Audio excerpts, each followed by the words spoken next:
கண்ட மகிமை, மலையில் கண்ட மகிமை, அன்று மோசே கண்ட மகிமை, மிகமாக இறங்கினீரே, மோசேயோடு பேசினீரே, மிகமாக இறங்கினீரே, மோசேயோடு பேசினீரே. பேசும் என்னோடும் பேசும், இன்றே என்னோடும் பேசும், பேசும் என்னோடும் பேசும், இன்றே என்னோடும் பேசும். அல்லேலூயா. கர்த்தருக்கு மகிமை உண்டாவதாக. परमेश्वर के पवित्र नाम की महिमा हुए। இன்றைக்கு ஆவிக்குரியவர்கள் என்கிற தலைப்பிலே தேவனுடைய வசனத்தை உங்களுக்கு சொல்லும்படியாய் விரும்புகின்றேன். आत्मिकता के विषय में आपके साथ बातें करना चाहता हूँ। நீங்கள் ஆவிக்குரியவர்கள். आप आत्मिक हैं। 1 கொரிந்தியர் 2ஆம் அதிகாரம் 15ஆம் வசனத்திலே நாம் பார்க்கின்றோம். पहला कुरिन्थियों 2 अध्याय उसका 15वें अध्याय में हम देखते हैं, ஆவிக்குரியவன் எல்லாவற்றையும் ஆராய்ந்து நிதானிக்கிறான் என்று எழுதப்பட்டிருக்கிறது. आत्मिक जन किसी भी जांचता है, सारी बातों को जांचता है। எனவே ஆவிக்குரியவன் என்று ஒரு மனிதனை அல்லது ஒரு கூட்டத்தை குறித்து சொல்லி இருக்கிறதை பார்க்கின்றோம். जो आत्मिक है वो एक व्यक्ति के लिए तो एक समूह के लिए कहा गया है। கலாத்தியர் 6ஆம் அதிகாரம் 1ஆம் வசனத்திலே गलतियों की पुस्तक उसका 6 अध्याय और उसका पहले वचन में ஆவிக்குரியவர்களாகிய நீங்கள் என்று எழுதப்பட்டிருக்கிறது. आत्मिक लोग आप, ऐसा लिखा है। எனவே ஆவிக்குரியவர்கள் என்கிற பெயர் பைபிளிலே அடிக்கடி வருகிறதை பார்க்கின்றோம். हम देखते हैं कि ये आत्मिक लोग बाइबल में बार-बार दोहराया गया है। நாம் ஆவிக்குரியவர்களாய் தேவனால் தெரிந்து கொள்ளப்பட்டிருக்கிறோம். हम आत्मिक होने के लिए प्रभु की ओर से चुने गए हैं। ஆகவே இன்றைக்கு ஆவிக்குரியவர்கள் என்றால் எப்படி இருக்க வேண்டும் என்று வேத வசனத்திலே கற்றுக்கொள்ள போகின்றோம். इसलिए ये आत्मिक लोग कैसे जीवन जीना चाहिए हम वचनों से सीखने जा रहे हैं। நாம் ஆவிக்குரியவர்கள். हम आत्मिक लोग हैं। என்னுடைய அடிப்படையான காரியத்தை சொல்லும் பொழுது इसकी आधारभूत कार्य को मैं जब कहूँ तो தேவன் தமது ஆவியை நமக்கு தந்திருக்கிறார். परमेश्वर ने अपनी आत्मा हमें दी है। அந்த தேவனுடைய பரிசுத்த ஆவி இன்றைக்கு நம்மை எல்லாம் வழிநடத்தி கொண்டிருக்கிறார். ओ परमेश्वर की पवित्र आत्मा हमें अपना मार्गदर्शन करा रही है। நாம் இயேசுவை ஏற்றுக்கொள்ளும் போது जब हम यीशु को ग्रहण करते हैं அவர் தமது ஆவியை நமக்கு தருகிறார். वह अपनी पवित्र आत्मा हमें प्रदान करता है। அந்த ஆவியை நாம் பெற்றுக்கொண்டு வாழும்போது जब उसकी आत्मा हम प्राप्त करके जीवन जीते हैं நாம் அந்த ஆவிக்கு உரியவர்களாய் மாறுகின்றோம். हम आत्मिक जन के रूप में बनाए जाते हैं। எனவேதான் நமக்கு பெயர் ஆவிக்குரியவர்கள். इसलिए हमारा नाम है आत्मिक जन। அல்லேலூயா. हालेलुया। உலகத்தார் கண்ணால் காண்கிறதை மாத்திரம் கவனித்து வாழ்வார்கள். संसार के लोग जो उन्हें दिखाई देता है उसके अनुसार जीवन यापन करते हैं। ஆனால் ஆவிக்குரியவர்கள் लेकिन आत्मिक जन கண்ணால் காணக்கூடாத கிரியைகள் இந்த உலகத்தில் நடைபெறுகிறது, அவைகளையும் கவனித்து வாழ்வார்கள். जो आंखों में नहीं दिखाई दे रहा है उनको भी ध्यान देकर जीवन जीने वाले आत्मिक लोग। அல்லேலூயா. हालेलुया। உலகத்தார் கண்டுபிடிக்கப்பட்டவைகளின் அறிவை மாத்திரம் கொண்டிருப்பார்கள். जो संसार है उनको जो जांच की गई है उनको ही वो खोजते रहे हैं। ஆனால் ஆவிக்குரியவைகளோ உலக மனிதனால் கண்டுபிடிக்கப்படாத अनेक மெய் ரகசியங்களை அறிவார்கள். लेकिन जो आत्मिक जन है जो संसार नहीं खोज सकता, नहीं जान सकता, उसको जांचता, उसको खोजता है। எனவே ஆவிக்குரியவர்களாகிய நாம் விசேஷித்தவர்கள். इसलिए जो आत्मिक जन है हम बहुत विशेष व्यक्ति हैं। இன்றைக்கு நான் சொல்ல வருகிற விஷயம், आज जो मैं कहने जा रहा हूँ उसका विषय, ஏன் நாம் ஆவிக்குரியவர்கள் என்று அழைக்கப்படுகிறோம், क्यों हम आत्मिक जन ऐसे कहलाए जाते हैं, அந்த ஆவிக்குரியவர்கள் என்ற நிலையில் நாம் எப்படி வாழ வேண்டும், जो आत्मिक जन है उसकी स्थिति में हमें कैसा जीवन जीना चाहिए। இந்த ஒவ்வொரு குறிப்புகளும் ரெண்டையும் சேர்த்து நமக்கு சொல்லும். यह एक एक बातें दोनों बातों को हमें बताएगी। முதலாவதாக வாசிக்கலாம். पहला हम पढ़ेंगे ரோமர் 8:9. रोमियो की पुस्तक उसका 8वां अध्याय और 9वां वचन। ரோமர் 8:9. தேவனுடைய ஆவி உங்களில் வாசமாயிருந்தால் நீங்கள் மாம்சத்துக்குட்பட்டவர்களாய் இராமல் ஆவிக்குட்பட்டவர்களாய் இருப்பீர்கள். கிறிஸ்துவின் ஆவி இல்லாதவன் அவருடையவன் அல்ல. இங்கே வசனம் சொல்லுகிறது தேவனுடைய ஆவி உங்களில் வாசமாயிருந்தால். यहाँ पर वचन लिखा है कि परमेश्वर का आत्मा तुम में बसता है।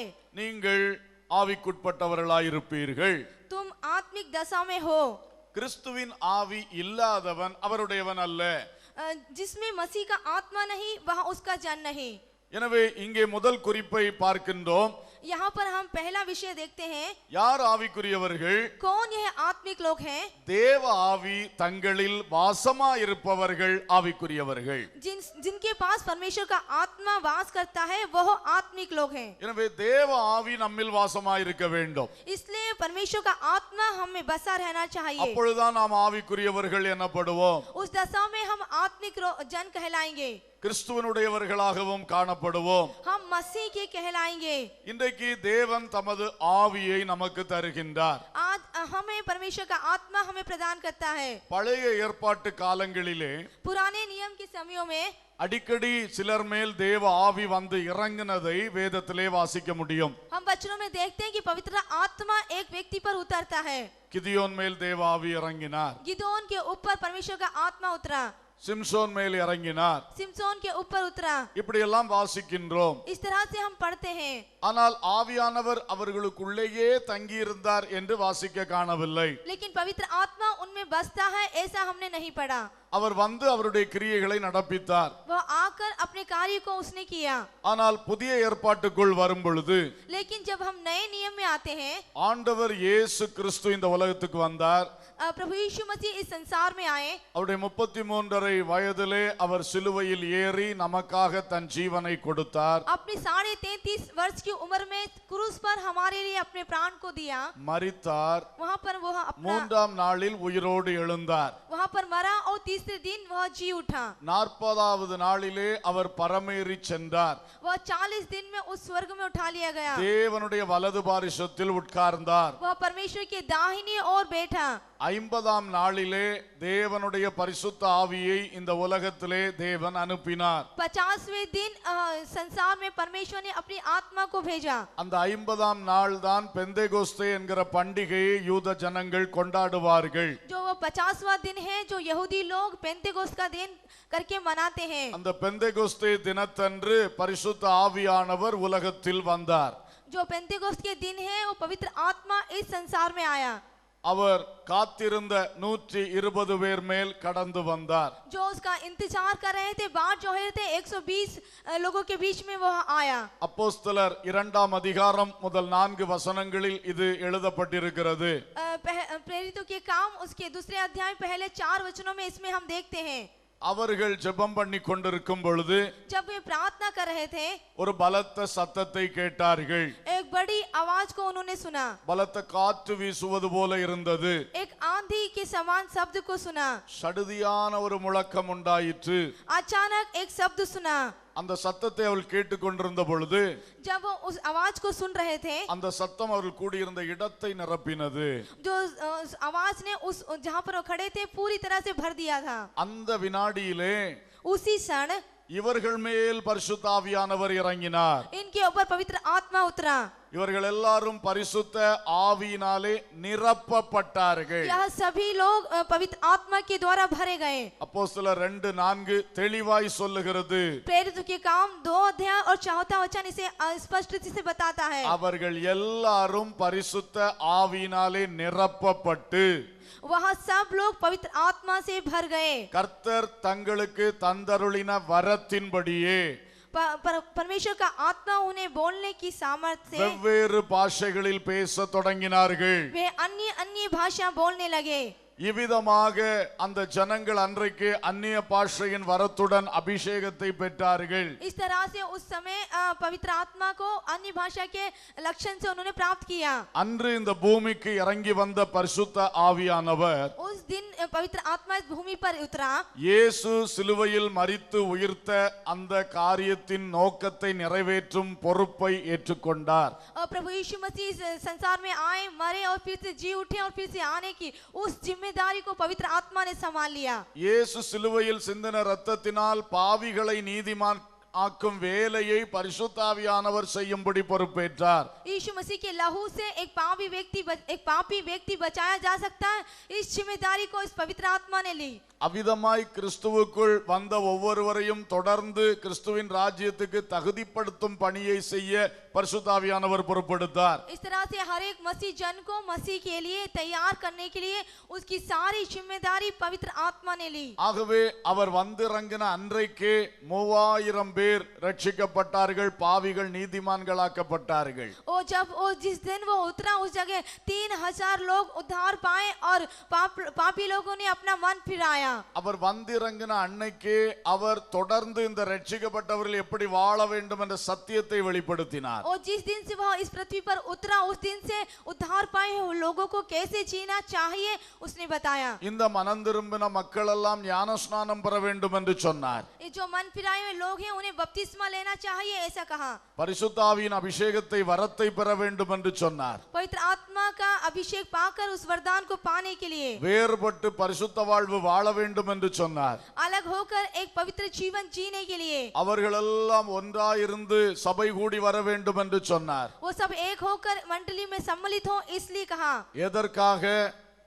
किस लिए? அப்போஸ்தலருடைய உபதேசத்திலும் அந்யோன்யத்திலும் தரித்திருப்பதற்காக, जो प्रेरितों के उपदेश और उनकी संगति में शामिल होने के लिए, அப்பம் பிட்குதலாகிய கர்த்தருடைய பந்தி ஆராதனையில் தரித்திருப்பதற்காக, जो रोटी तोड़ी जाती है परमेश्वर की प्रतिभोज की आराधना में भाग लेने के लिए, ஜெபம் பண்ணுவதில் தரித்திருப்பதற்காக, प्रार्थना में बने रहने के लिए. இதை அஸ்திபார உபதேசங்களாக அப்போஸ்தலர் 2 அதிகாரம் 38 தொடங்கி 42 வரை வாசிக்கிறோம். ये जो आधारभूत सिद्धांत हैं जिन्हें हम दूसरे अध्याय और 40 वचन के आगे हम देखते हैं. எனவே பரிசுத்த ஆவியானவர் தான் சபையை தோற்றுவித்தார். इस तरह से हम देखते हैं कि पवित्र आत्मा ने सभा का कलीसिया का निर्माण किया. அன்று முதல் இன்று வரை அவர்தான் கிறிஸ்துவின் சபையை வழிநடத்தி கொண்டிருக்கிறார். उस दिन से आज तक की यह पवित्र आत्मा इस कलीसिया की अगुवाई करता आ रहा है. அவர் கண்காணி என்று வேதம் சொல்லுகிறது.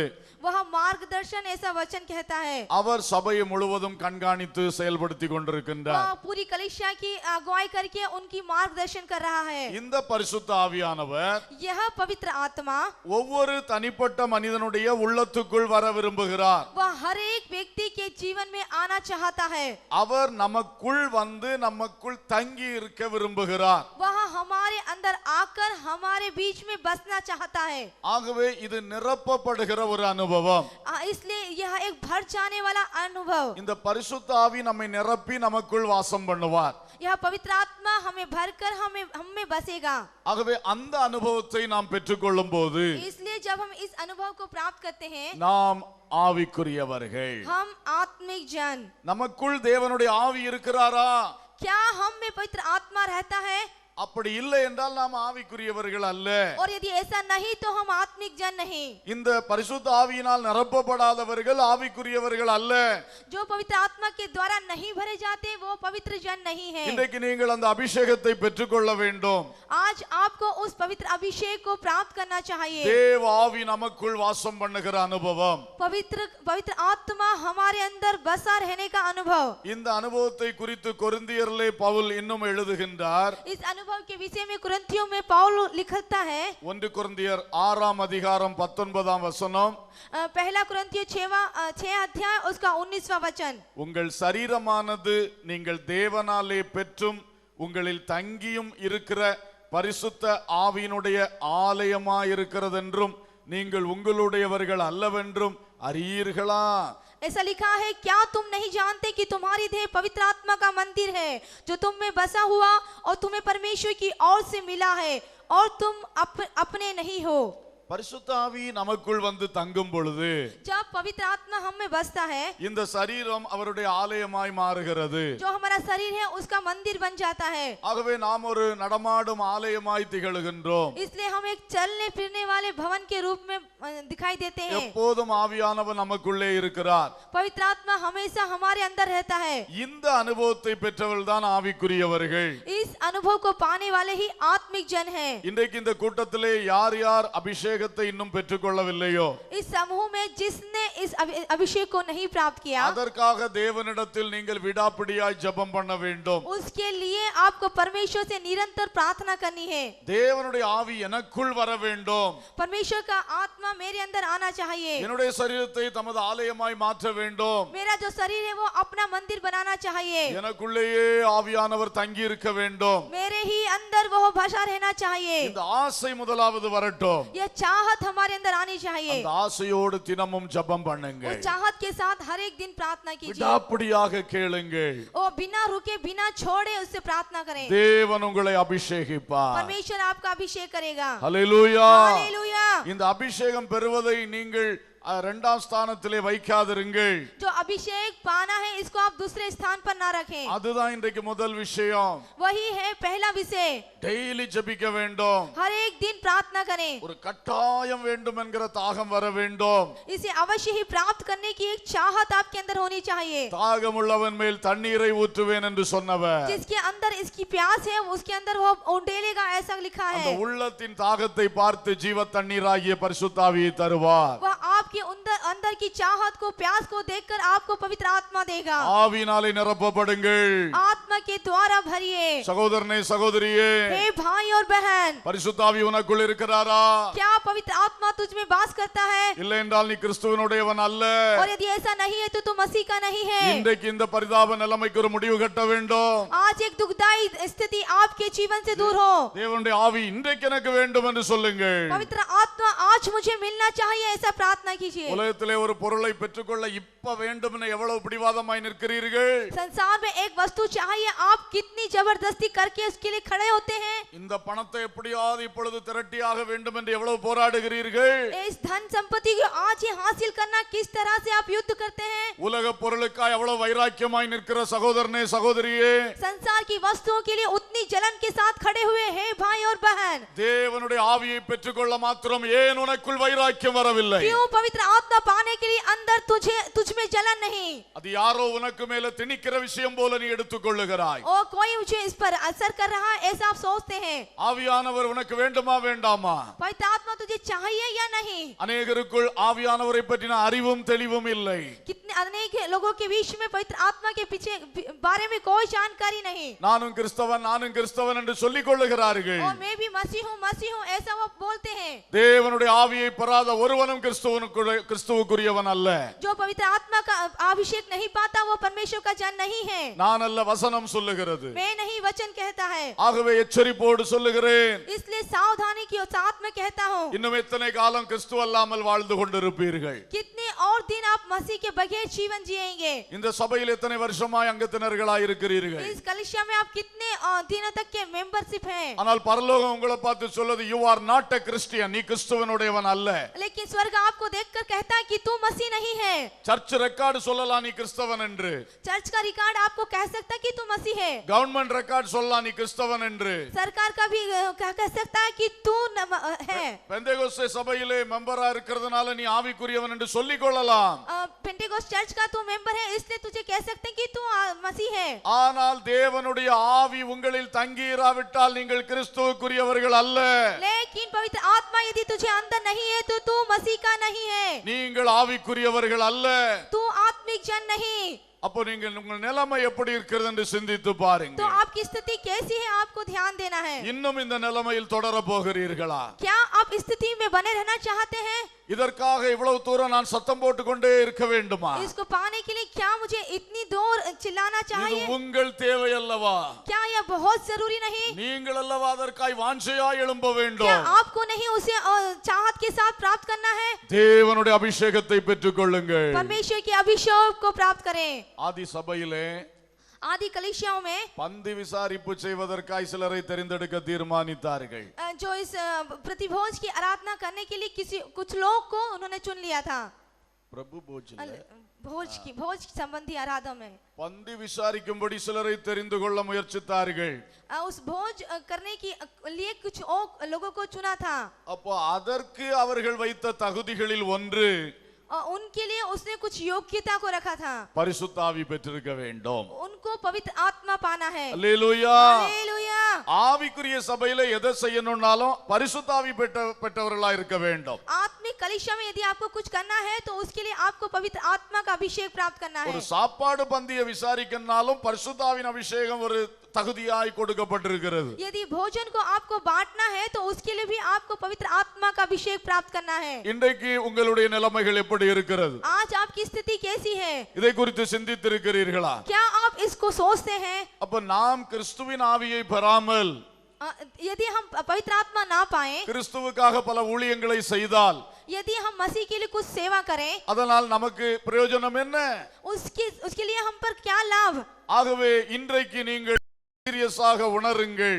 इसलिए आज इसको आप गंभीरता से ले लीजिए. பரிசுத்த ஆவியின் அபிஷேகத்தை பெற்றுக்கொள்ளுங்கள். पवित्र आत्मा का अभिषेक प्राप्त कीजिए. ஆவியானவர் உங்களுக்குள் வந்து தங்கி இருக்கும் அனுபவத்தை பெற்றுக்கொள்ளுங்கள். पवित्र आत्मा आप में वास रहने के लिए आप अनुभव को प्राप्त कर लें. இப்பொழுது உங்களுக்குள் ஒரு உணர்வு வரும் பொழுது, जब आपके अंदर ऐसा एहसास आता है, உள்ளம் அழட்டும். आपका हृदय रोने पाए, ஒரே எனக்கு அபிஷேகத்தை தாருங்க.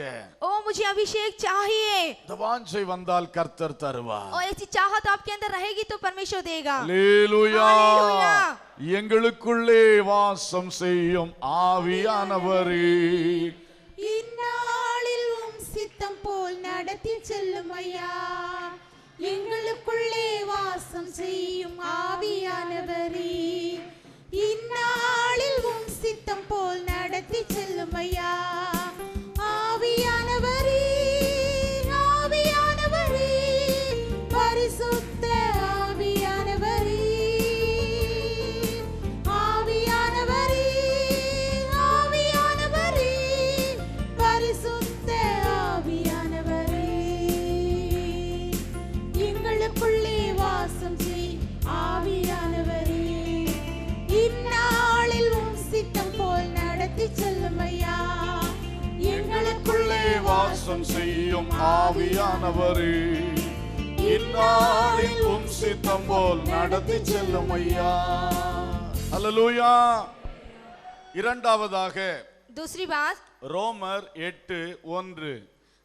रोमियो की पुस्तक उसका 8वां अध्याय पहला वचन. 8:1. கிறிஸ்து இயேசுவுக்குட்பட்டவர்களாய் இருந்து மாம்சத்தின்படி நடவாமல் ஆவியின்படியே நடக்கிறவர்களுக்கு ஆக்கினை தீர்ப்பில்லை. ஆவியின்படியே நடக்கிறவர்கள். आत्मा के अनुसार चलने वाले. ஆவிக்குரியவர்கள் என்றால் யார்? जो आत्मिक हैं वो कौन है? தேவ ஆவி தங்களில் தங்கி இருக்கிறவர்கள். जिनके अंदर परमेश्वर का आत्मा बसता है. ஆவிக்குரியவர்கள் என்றால் யார்? ये आत्मिक लोग कौन है? ஆவியின்படியே நடக்கிறவர்கள். जो आत्मा के अनुसार चलते हैं. இரண்டாவதாக நாம் பார்க்கிறோம், दूसरी बात हम देखते हैं, ஒரு மனிதன் ஆவிக்குரியவன் என்று சொன்னால் यदि एक व्यक्ति आत्मिक है ऐसा कहा जाए, அவர் ஆவியை பெற்றவர் மாத்திரமல்ல, वह आत्मिक आत्मा को प्राप्त करना ही काफी नहीं, அந்த ஆவியின்படியே நடக்கிறவரா இருக்க வேண்டும். उस आत्मा के अनुसार चलना चाहिए. ஏனென்றால் அந்த ஆவியானவர் உள்ளே இருந்து ஆலோசனைகளை தருவார், क्योंकि यह आत्मा आपके भीतर रहकर आपको सलाह देगा, வழி காட்டுவார். आपको मार्गदर्शन करेगा. அதன்படி நடக்கிறவர்கள் தான் ஆவிக்குரியவர்கள். उसके अनुसार चलने वाले ही आत्मिक लोग. அல்லேலூயா. हालेलुया. ஆவியானவரை பெற்ற பிற்பாடும் जब हम पवित्र आत्मा को पा लेते हैं उसके बाद தன் சொந்த விருப்பத்தின்படி நடப்பது சரியல்ல. हमें अपनी इच्छा के अनुसार चलना यह ठीक नहीं. அவர்கள் ஆவிக்குரியவர்கள் அல்ல. वे लोग आत्मिक लोग नहीं. அவர்களை பற்றி தான் இங்கே சொல்லப்பட்டிருக்கிறது. उनके बारे में यहाँ लिखा है, கிறிஸ்து இயேசுவுக்கு உட்பட்டவர்களாய் இருந்து मसीह यीशु के में है, மாம்சத்தின்படி நடவாமல். वह शरीर के अनुसार नहीं. அப்ப கிறிஸ்து இயேசுவுக்குள்ள வந்த பிறகும் ऐसे में जब पवित्र आत्मा यीशु हमारे अंदर आने पर भी மாம்சத்தின்படி நடக்கிறதுக்கும் வாய்ப்பு இருக்கிறது. हम शारीरिक रूप से चले ऐसा आ सकता है. ஆனா இந்த மாம்ச ஆலோசனைப்படி நடவாமல் लेकिन यदि हम शारीरिक विचारों से चले तो ஆவியின்படியே நடக்கிறவர்கள், हम ऐसा ना चलकर आत्मा के अनुसार चलते हैं, அவர்களுக்கு ஆக்கினை தீர்ப்பு இல்லை. उन पर दंड की आज्ञा नहीं. அப்ப மறுபக்கம் तो दूसरी तरफ நீங்கள் கிறிஸ்து இயேசுவுக்குள் வந்த பிறகு आप मसीह में आने के बाद மாம்சத்தின்படி நடந்தால் यदि आप शरीर के अनुसार चलें ஆக்கினை தீர்ப்பு உண்டல்லவா? तो क्या दंड की आज्ञा नहीं? எனவே இந்த இரண்டாவது காரியத்திலும் கவனம் செலுத்துங்கள். इसलिए ये दूसरे कार्य पर आप ध्यान दीजिए। நான் தேவாவியை பெற்றுக்கொண்டேன், मैं पवित्र आत्मा पा चुका हूँ। அந்த ஆவியின் ஆலோசனைப்படி நடக்க வேண்டும். इस पवित्र आत्मा की सलाह से चलना चाहिए। பலர் என்ன செய்கிறான்னு சொன்னா, कुछ एक लोग क्या करते हैं, ஆவியை பெற்றுக்கொள்கிறார்கள், जब पवित्र आत्मा पा लेते हैं, அது இந்த கூட்டத்துல அப்படியே சத்தம் போட்டு ஜெபிக்கிறதுக்காக மட்டும் என்று நினைக்கிறாங்க. वह इस समूह में आकर जोर से प्रार्थना करना यही सोचते हैं। நீங்கள் அப்படி தவறாய் ஒரு காரியத்துக்காய் மட்டும் வைத்திருக்க கூடாது. आपको इस तरह से गलत लेकर एक ही बात को इस पर ना रखें। ஆவியை பெற்றோம் என்றால் यदि आपने आत्मा प्राप्त की है, அவர் நம்முடைய உள்ளத்திலே வந்து விட்டார். वह हमारे अंदर आ गया है। அவர்தான் கண்ட்ரோல். वही हमारे संयमित करता है। அவர் சொல்றபடி நம்ம வாழ வேண்டும். जैसा वो कहता है वैसा जीना चाहिए। அதான் ஆவியின்படி நடக்கிறது. वैसा ही आत्मा के अनुसार चलना है। ஆவிக்கேற்றபடி நடக்கிறது. आत्मा के द्वारा। ஆவியானவரை உள்ள வைத்துவிட்டு நம்முடைய ஆலோசனைப்படி நடக்க கூடாது. आत्मा को अपने अंदर रख के हम अपनी सलाह के अनुसार नहीं चलना चाहिए। அப்புறம் அவர் இருந்து பிரயோஜனம் என்ன? तो उसके रहने से हमें क्या लाभ? அவர் போய் விடுவார். वह हमसे चले जाएगा। அவர் அவர் கையில பொறுப்பு கொடுக்காம நம்ம அவரை கூப்பிட்டு கெஸ்ட் மாதிரி வைத்திருக்க முடியாது. हमें उसे जिम्मेदारी देकर हमारे जीवन में उसको एक गेस्ट, एक मेहमान के समान नहीं रख सकते। அவர் கையில முழு பொறுப்பை நாம் கொடுக்க வேண்டும். उसके हाथ में हमें पूरी जिम्मेदारी देनी है। 13ஆம் வசனம் சொல்லுகிறது, 13वां वचन कहता है, ஆவியினாலே சரீரத்தின் செய்கைகளை அழித்தால் பிழைப்பீர்கள். आत्मा से देह की क्रिया को मारोगे तो जीवित रहोगे। அப்போ நம்ம ஆவிக்குரியவர்களாய் வாழும்போது तो हम आत्मिक जन्म जीवन जीने पर மாம்ச ஆலோசனை வந்து கொண்டுதான் இருக்கும். ये जो शारीरिक विचार हैं हमारे जीवन में आते रहेंगे। அதுதான் சரீரத்தின் செய்கைகள் என்று சொல்லி இருக்கிறது. वही है शारीरिक क्रिया, ऐसा कहा गया है। இந்த மாம்ச கிரியைகளை அழிக்க வேண்டும். जो देह की क्रिया है, शरीर की क्रिया को हमें मारना चाहिए। ஆவியானவர் சொல்வதை செய்ய வேண்டும். जो पवित्र आत्मा कहता है उसको सुनना चाहिए। இந்த ஆவியானவர் அந்த மாம்ச கிரியைகளை அழிப்பதற்கு உதவி செய்வார். जो ये पवित्र आत्मा है वो शरीर की क्रिया को नाश करने की हमारी मदद करेगा। எனவே நீங்கள் அந்த ஆவியானவரை எல்லா காரியத்திலும் பயன்படுத்த வேண்டும். इसलिए इस पवित्र आत्मा को आपको हर एक कार्य में प्रयोग करना चाहिए। அவரோடு எல்லாவற்றையும் சொல்ல வேண்டும். उसके पास आकर सारी बातें कहें। அவருடைய கிருபையை கேட்க வேண்டும். उसकी अनुग्रह को मानना चाहिए। அவருடைய ஆலோசனையை கேட்க வேண்டும். उसकी सलाह को माननी चाहिए। இப்படி நீங்கள் தேவ ஆவியினால் நடத்தப்பட்டால், यदि आप इस तरह से पवित्र आत्मा के द्वारा चलाए जाएं, 14ஆம் வசனம் சொல்லுகிறது, 14वां वचन कहता है, எவர்கள் தேவனுடைய ஆவியினாலே நடத்தப்படுகிறார்களோ जितने लोग परमेश्वर की आत्मा के चलाए जाते हैं அவர்கள் தேவனுடைய புத்திரராய் இருக்கிறார்கள். वे ही परमेश्वर के पुत्र हैं। நீங்கள் எப்பொழுது தேவனுக்கு புத்திரராய் இருக்கிறீர்களா? आप कब परमेश्वर के पुत्र होते हैं?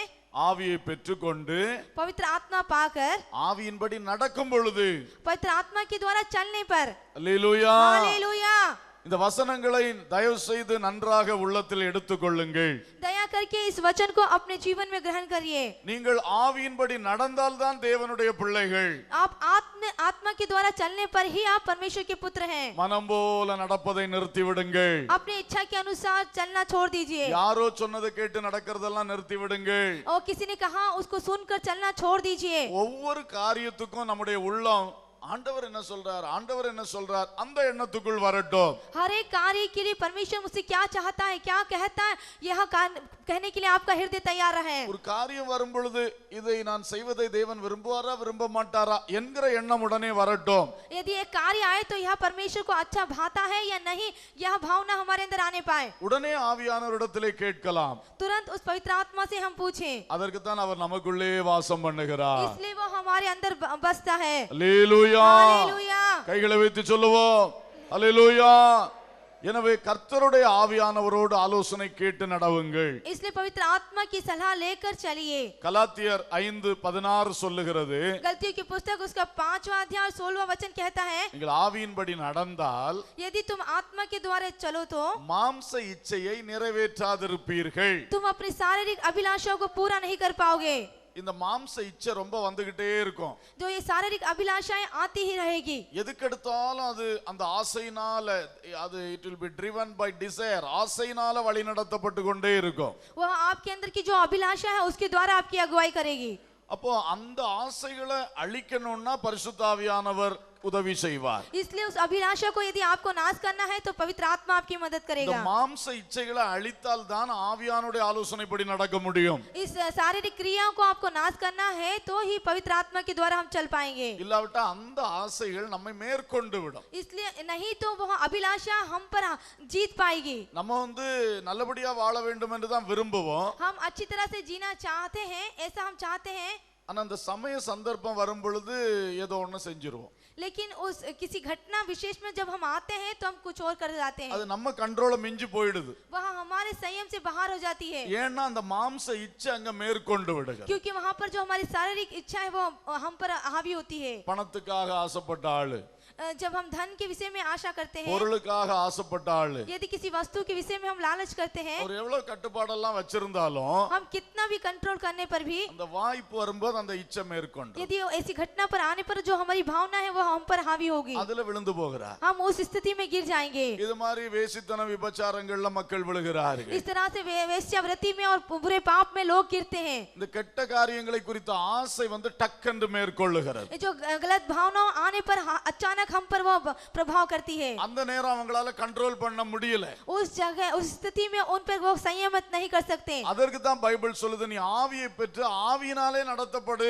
इसलिए बाइबल कहती है कि तू आत्मा को प्राप्त करके उसके अनुसार चल। அந்த ஆவியினால நடத்தப்படும் பொழுது மாம்ச இச்சையை நிறைவேற்றாதிருப்பாய். जब आप आत्मा के द्वारा चले जाएंगे तो शरीर की क्रिया को और उसकी अभिलाषा को आप पूरा नहीं करेंगे, ஏனென்றால் அந்த மாம்ச இச்சையை இந்த ஆவியானவர் மேற்கொள்ள உதவி செய்வார். क्योंकि वह शारीरिक अभिलाषा को पवित्र आत्मा जीत लेने में आपकी मदद करेगा। அல்லேலூயா, हालेलुया, அல்லேலூயா. हालेलुया।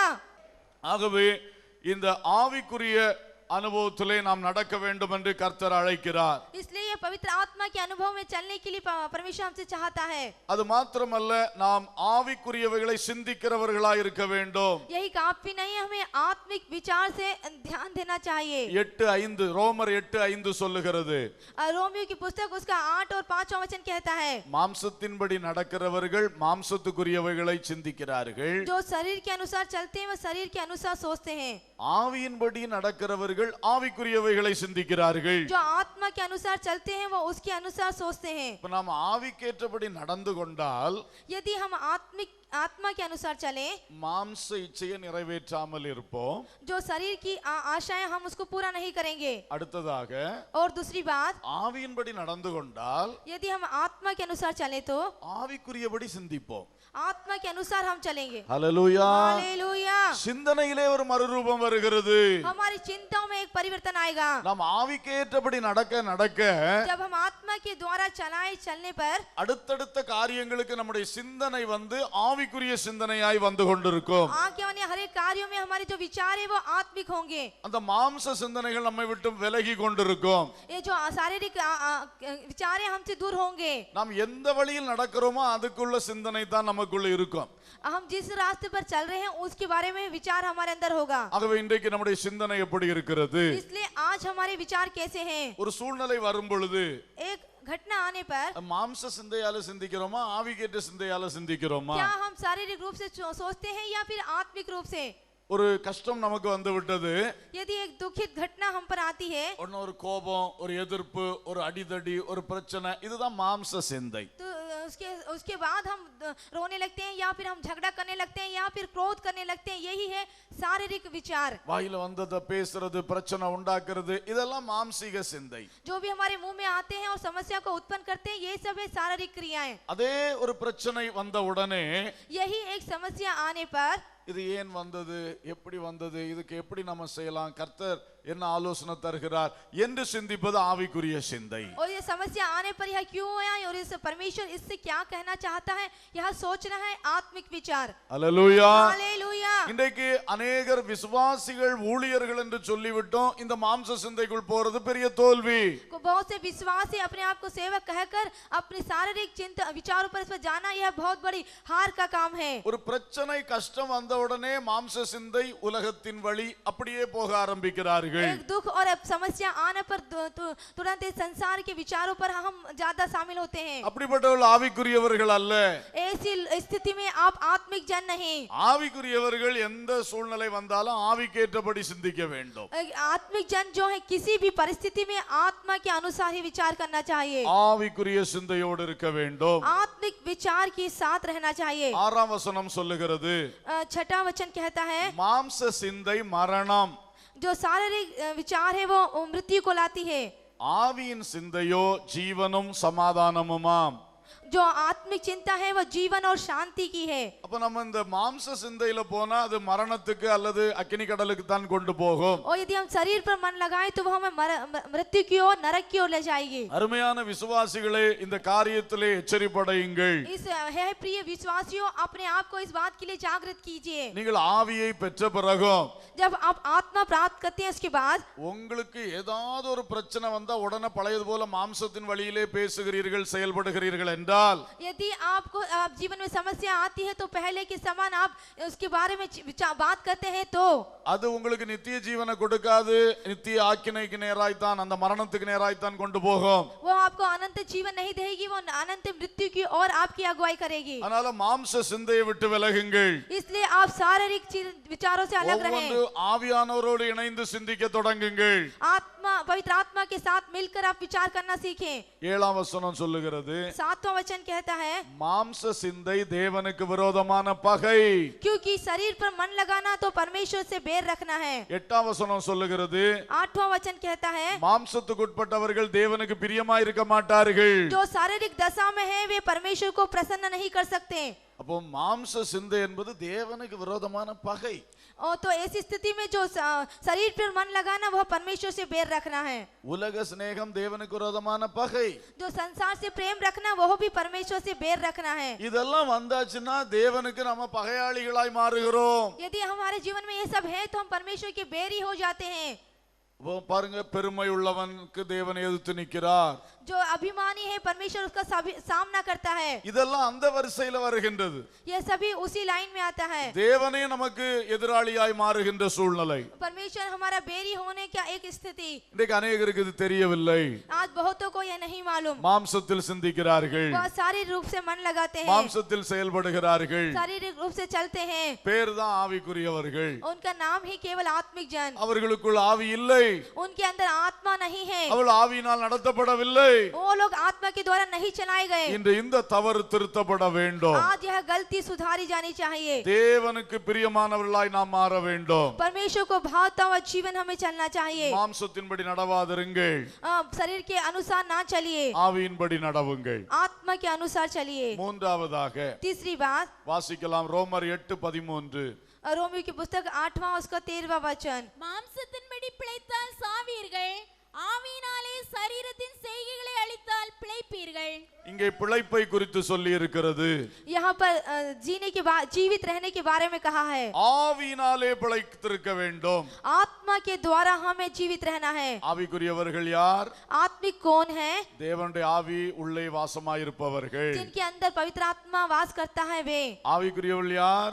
आत्मिक जन कौन है? ஆவியின்படியே நடக்கிறவர்கள். जो आत्मिक द्वारा चलते हैं। மூன்றாவது ஆவிக்குரியவர்கள் யார்? और तीसरी बात वो आत्मिक जन कौन है? ஆவியினாலே பிழைத்திருக்கிறவர்கள். जो आत्मा के द्वारा जीवित रहते हैं। நம்ம ஆவியினால பிழைக்கணும். तो फिर ऐसी स्थिति में हमें आत्मा के द्वारा जीना चाहिए। பிழைத்திருக்கிறீர்கள் என்றால் என்ன? ஜீவித்திருக்கிறீர்கள். और इसका मतलब जीने का मतलब है आप जीवित रहे हैं। நம்முடைய வாழ்க்கையே ஆவியினால் அருளப்பட்ட வாழ்க்கை. आपका जो जीवन है वो आत्मा के द्वारा दिया गया है। ஆவியினால பிழைத்து கொண்டே இருக்கணும். इसलिए आत्मा के द्वारा जीवित रहना है, மாம்சத்தினால் பிழைப்பதல்ல. शरीर के द्वारा नहीं। அல்லேலூயா. हालेलुया। கரங்களை உயர்த்தி எல்லாரும் சொல்லுவோம், ஹalleluya. அன்பானவர்களே, हे प्रियो, இன்றைக்கு நாம் எதனால் பிழைக்கிறோம்? आज हम किसके द्वारा जीवित हैं? எந்த காரியமும் மாம்ச கிரியைகள் மேல் நம்பிக்கை வைத்து அதனால் பிழைக்கிறோமா? हर एक कार्य में क्या हम शारीरिक चिंता रख पर उसके द्वारा जीते हैं, அல்லது ஆவியினாலே பிழைக்கிறோமா? और नहीं तो क्या आत्मा के द्वारा जीवित हैं? பாருங்கள், பல வேளைகளில் நம்முடைய சிந்தனை இந்த தேவை சந்திக்கப்படணும்னா நான் இந்த என்னதை செய்யணும், நம்ம ஒரு கிரியைகளை செய்கிறோம். कुछ एक समस्याओं में हमें कुछ जरूरतें मिलनी चाहिए तो हम उसके बारे में शरीर के बारे में सोचते हैं। அது மாம்சத்தினால பிழைக்கிறது. वह है शरीर के द्वारा जीवित रहना। ஆனால் அதே காரியத்துக்கு தேவனை நோக்கி பார்க்கும் பொழுது, लेकिन उसी विषय में यदि हम परमेश्वर की ओर देखें, தேவனே இந்த காரியத்திலே நான் என்ன செய்ய வேண்டும்? हे परमेश्वर इस कार्य के विषय में मुझे क्या करना चाहिए? அவர் ஒரு ஆலோசனை தருகிறார். वह आपको एक सलाह देगा। அதன்படி செய்யும் பொழுது जब यदि आप उसके द्वारा करेंगे तो அதுதான் ஆவியினால் பிழைத்திருப்பது. उसका मतलब है आत्मा के द्वारा जीवित रहना। அல்லேலூயா. हालेलुया। அதுதான் விசுவாச வாழ்வு. वही है विश्वास का जीवन। விசுவாச வாழ்வு என்றால் ஆவியினால் பிழைத்திருக்கும் வாழ்வு. यदि आप विश्वास हैं तो आप विश्वास के द्वारा जीवित रहेंगे। இது என் திறமையிலே பிழைக்கிற வாழ்வு அல்ல, यह अपनी योग्यता के अनुसार जीना नहीं, தேவ ஆவியின் பலத்தால் பிழைக்கிற வாழ்வு. यह परमेश्वर के बल के द्वारा जिया हुआ जीवन। இது என் ஞானத்தினாலே பிழைக்கிற வாழ்வு அல்ல, यह मेरे ज्ञान के द्वारा जीने वाला जीवन नहीं, தேவ ஆவி தரும் அறிவினால் வாழுகிற வாழ்வு. जो पवित्र आत्मा ज्ञान देता है उसके द्वारा दिया हुआ जीवन। இதுதான் தேவனால பிழைத்திருக்கிறது. यही है परमेश्वर के द्वारा जीवित रहना। உங்கள் வீட்டுக்கு செல்லுங்கள், जब आप अपने घरों को जाते உங்கள் हैं, வீட்டில் உள்ள ஒவ்வொரு காரியங்களை திரும்பி பாருங்கள். अपने घरों के सारे कार्य को फिर से देखिए। ஒவ்வொன்றை நினைக்கும் பொழுது உங்களுக்கு என்ன சிந்தனை வரும்? जब आप उसको ध्यान करते हैं तो आपको क्या विचार आएगा? இது நான் கஷ்டப்பட்டு உழைச்சு வாங்கினது. यहाँ मैंने बहुत कठोर परिश्रम करके इसको मैंने प्राप्त किया है। ஓ, இந்த காரியத்தை செய்யறதுக்கு நான் எவ்வளவு கஷ்டப்பட்டேன், இன்னைக்கு எல்லாம் கிடைச்சிட்டு. ओ, इस कार्य को करने के लिए मैंने कितना कठोर परिश्रम किया, आज यहाँ मिल गया है। அதே வேளையிலே उसी समय ஒரு ஆவிக்குரியவர் பார்க்கும் பொழுது, एक आत्मिक बात को हम जब देखेंगे, இதுக்காக நான் எவ்வளவு ஜெபம் பண்ணேன், கர்த்தர் வாய்க்க பண்ணார். ओ इसके लिए मैंने कितनी प्रार्थना की, परमेश्वर ने इसको पूरा किया। ஓ, அன்றைக்குள்ள சூழ்நிலை எவ்வளவு நெருக்கமா இருந்தா நான் விசுவாசித்தேன், கர்த்தர் அதை கொடுத்தார். वह कितनी दुखित घटना थी, उस समय मैंने विश्वास किया, परमेश्वर ने इसे पूरा किया। இது ஆவியினால் பிழைக்கிற வாழ்க்கை. यही है आत्मा के द्वारा जीवित रहना। உங்களுக்கு வித்தியாசம் புரிகிறதா? इसमें अंतर आपको समझ में आ रहा है? எல்லாரும் தங்கள் திராணிக்கு தக்க பிழைத்துக் கொண்டிருக்கிறார்கள். सभी के अंदर जितनी समझ है उसके अनुसार वो जीवित है, ஆனால் நாமோ ஆவியினாலே பிழைத்துக் கொண்டிருக்கிறோம். लेकिन हम जो है वो आत्मा के द्वारा जीवित हैं। அல்லேலூயா. हालेलुया, மறுபடியும் கைகளை உயர்த்தி हालेलुया। ஹalleluya. இந்த நாம் ஆவியினாலே பிழைக்கிறவர்களா இருக்கணும். हमें आत्मा के द्वारा जीवित रहना चाहिए। நாம் உழைக்கிறோம், கஷ்டப்படுகிறோம், பிரயாசப்படுகிறோம். जो भी हम परिश्रम करते हैं उसके लिए प्रयास करते हैं, நமக்கு நன்றாக தெரியும், हमको अच्छी तरह से मालूम है இந்த பிரயாசத்தினாலும் உழைப்பினாலும் எல்லாம் வந்து விடாது. जो भी हम परिश्रम करते हैं उसके द्वारा सब नहीं आ जाएगा। நான் பிழைத்திருப்பது தேவனுடைய கிருபையினாலே. और जो मैं परिश्रम करता हूँ वह नहीं, परमेश्वर की दया के द्वारा। ஆவியானவர் எனக்குள் இருக்கிறார், पवित्र आत्मा मेरे हृदय में है, அவர் என்னை நடத்தி செல்லுகிறார், वह मुझे चलाता है, அவர் என்னை பிழைப்பூட்டுகிறார். वह मुझे जीवित करता है। ஆவியினால் பிழைக்க வேண்டும். आत्मा के द्वारा जीवित रहना है। அல்லேலூயா. हालेलुया, அல்லேலூயா. हालेलुया, ஹalleluya. हालेलुया, கைகளை உயர்த்தி ஹalleluya. Hallelujah. Praise the Lord. Amen. Praise the Lord. பாருங்கள், இன்றைக்கு ஆவியினாலே பிழைக்கிற பிள்ளைகளாய் நாம் இருக்க வேண்டும் என்று கர்த்தர் விரும்புகிறார். आज परमेश्वर आपसे चाहता है कि आप आत्मा के द्वारा जीवित रहें। நம்முடைய வாழ்க்கையின் ஒவ்வொன்றும் தேவன் நடத்துகிறார் என்ற சாட்சி இருக்கட்டும். हमारे जीवन के हर एक पहलू में परमेश्वर हमें चला रहा है, यह गवाही हमारे अंदर होनी चाहिए। காலையில வேலைக்கு போகும் பொழுது जब आप नौकरी स्थलों को जाते हैं, அந்த ஆவியானுடைய பலத்தோட போங்க, वह आत्मा के बल से आप जाइए, ஸ்தோத்திரம் பண்ணி கொண்டு போங்க. परमेश्वर की स्तुति करते हुए जाइए। ஆண்டவரே என்ன நடத்துங்க, हे परमेश्वर आज मुझे चलाइए, இந்த வேலையை செய்ய பலன் தாங்க, इस काम को करने के लिए मुझे बल दीजिए, இந்த காரியத்தை செய்ய எனக்கு ஞானம் தாங்க, इसको करने के लिए मुझे समझ दीजिए, இதுக்கு நான் என்ன பண்ணணும், அதுக்கு நான் என்ன பண்ணணும், इस कार्य के लिए या उस कार्य के लिए मुझे क्या करना है। இதுதான் ஆவியினால பிழைக்கிறது. यही आत्मा के द्वारा जीवित रहना। இந்த சிந்தனை ஒண்ணுமே இல்லாம यदि यह चिंता नहीं आए तो, வழக்கம் போல நாம செய்யறது மாதிரி செஞ்சுட்டு வந்துட்டோம்னா, यदि जैसी आदत हमारी है वैसी यदि हम करते आए तो, அதான் மாம்சத்தின்படி பிழைக்கிறது. वही है शरीर के अनुसार चलना। அது உங்களுக்கும் உலகத்தாருக்கும் வித்தியாசம் இல்லை. और ऐसी स्थिति में आपके अंदर और संसार के अंदर कोई अंतर नहीं। உங்க பிழைப்புக்கு அடுத்த சகல காரியத்திலையும் ஆவியானவரை ஈடுபடுத்துங்க. और जीवित रहने के सारे कार्यों को लिए आपको पवित्र आत्मा को अपने अंदर जगह देनी चाहिए। அப்பதான் நீங்க ஆவியினாலே பிழைக்கிறவர்களா और इस இருக்கீங்க. स्थिति में ही आप आत्मा के द्वारा जीवित रहेंगे। ஆமென். आमीन, அல்லேலூயா. हालेलुया। இன்று முதல் அதை செய்யுங்கள். आज से ही वो करिए। ஒரு வண்டி ஓட்டணும்னாலும் நமக்கு ஓட்ட தெரியும். यदि एक गाड़ी को चलाना है तो हमें चलाना आता है, ஆனா ஆவியானுடைய உதவியை தேடுங்க. लेकिन पवित्र आत्मा की सहायता आप खोजिए। ஆண்டவரே நீங்க கிருபை தாங்க. हे परमेश्वर मेरी मदद कीजिए। ஆண்டவரே நீங்க கூட இருங்க. परमेश्वर मेरे साथ रहिए। நீங்களே இந்த வண்டி கண்ட்ரோல் எடுங்க. जो इस गाड़ी को आप अपने कंट्रोल में लीजिए। அதான் ஆவியினால பிழைக்கிறது. यही आत्मा के द्वारा जीवित रहना। ஹalleluya. हालेलुया। ஒரு வேலையை தொடங்கிறதுக்கு திட்டம் போடுகிறோம். जब हमें कार्य को प्रारंभ करने के लिए एक योजना बनाते हैं, நமக்கு சில முன் அனுபவங்கள் இருக்கிறது. हमारे अंदर कुछ पहले के अनुभव होते हैं உடனே டக்கு டக்கு டக்குன்னு மனசுல ஓடுகிறது. और तुरंत तुरंत वो हमारे जीवन में हमारे मन में आते हैं। அதுபடி செய்கிறவன் மாம்சத்துல செய்கிறவன். उसके द्वारा करना ही वो शरीर के द्वारा करना है। உலகத்தாரும் அப்படிதான் செய்வாங்க.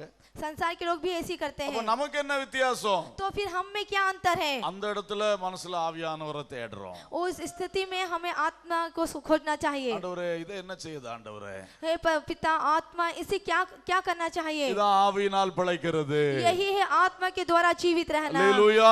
हालेलुया। நன்றாக இந்த காரியத்தை பிராக்டிஸ் பண்ணுங்க. अच्छी तरह इस कार्य को आप अपने प्रैक्टिस में लेकर आइए। எனக்கு தெரிஞ்சது எல்லாம் செஞ்சிரலாம் அப்படி சொல்லி போகாதீங்க. ओ मुझे जैसा मालूम है मैं करते जाऊंगा, ऐसा नहीं कहिए। நாம் மாம்சத்தின்படி பிழைக்காம ஆவியில பிழைக்கிறவங்களா இருப்போம். क्योंकि हमें देह के द्वारा नहीं आत्मा के द्वारा जीवित रहना है। ஹalleluya. हालेलुया। ஆவியின்படி பிழைக்கிறவர்களை குறித்து கலாத்தியர் 5ல படிக்கும்போது जो आत्मिक के द्वारा चलाए जाते हैं उनके द्वारा में गलतियों की पुस्तक में लिखा है 24 25 ஆகிய வசனங்களில் பார்த்தால் 24 और 25 वचनों में हम देखेंगे। வாசிங்க. கிறிஸ்துவினுடையவர்கள் தங்கள் மாம்சத்தையும் அதன் ஆசை இச்சைகளையும் சிலுவையில் அறைந்திருக்கிறார்கள். நாம் ஆவியினாலே பிழைத்திருந்தால் ஆவிக்கேற்றபடி நடக்கவும் கடவோம். கர்த்தருக்கு ஸ்தோத்திரம். கிறிஸ்துவினுடையவர்கள் என்ன பண்ணிட்டார்களாம்? தங்களுடைய மாம்சத்தையும் அதன் கிரியைகளையும் சிலுவையில் அறைஞ்சிட்டாங்களாம். जो ये मसीह लोग उन्होंने क्या किया? उन्होंने अपनी शारीरिक अभिलाषा और लालसाओं को उस क्रूस पर चढ़ा दिया। அவருடைய ஆசை இச்சைகளை சிலுவையில் அறைந்திருக்கிறார்கள். उनकी लालसाओं को और अभिलाषाओं को उस क्रूस पर चढ़ा दिया है। அப்போ இனி வந்து அந்த மாம்சத்தின்படி பிழைக்க நமக்கு ஒண்ணுமே இல்லை. और तो ऐसी स्थिति में हमें इस शरीर के द्वारा जीवित रहना का कोई काम नहीं। மாம்சத்தை எங்க அறைஞ்சாச்சு? इस शरीर को कहां पर आरंभ किया? சிலுவையில் அறைஞ்சாச்சு. इसको कहां पर चढ़ा दिया? इसको क्रूस पर चढ़ा दिया। இப்ப பிழைக்கணும்னா ஆவியினால தான் பிழைக்கணும். और यदि हम उसको चढ़ाते हैं तो उसको आत्मा के द्वारा ही चढ़ाते हैं। அல்லேலூயா. हालेलुया। அப்ப என்னால் எதுவும் இல்லை. ओ मेरे द्वारा कुछ भी नहीं है। நான் அல்ல கிறிஸ்துவே. मैं नहीं मसीही।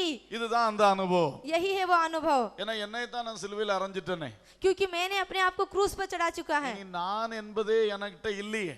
इसलिए मैं इसका मतलब मेरे अंदर नहीं है। என்னில் வாழ்வது கிறிஸ்து. मुझ में जीवित रहने वाला मसीह। ஒரு சின்ன காரியம் செய்யணும்னாலும் एक छोटे से कार्य को करने के पहले நான் அல்ல, मैं नहीं, என்னால் முடியாது, ओ मुझसे नहीं हो सकता, கிறிஸ்துவின் பலத்தால், ओ मसीह के बल के द्वारा, ஆவியின் பலத்தால். आत्मा के बल के द्वारा இந்த ஒரு அனுபவம் முழுவதும் வர வேண்டும். यह अनुभव पूरी तरह से आना चाहिए।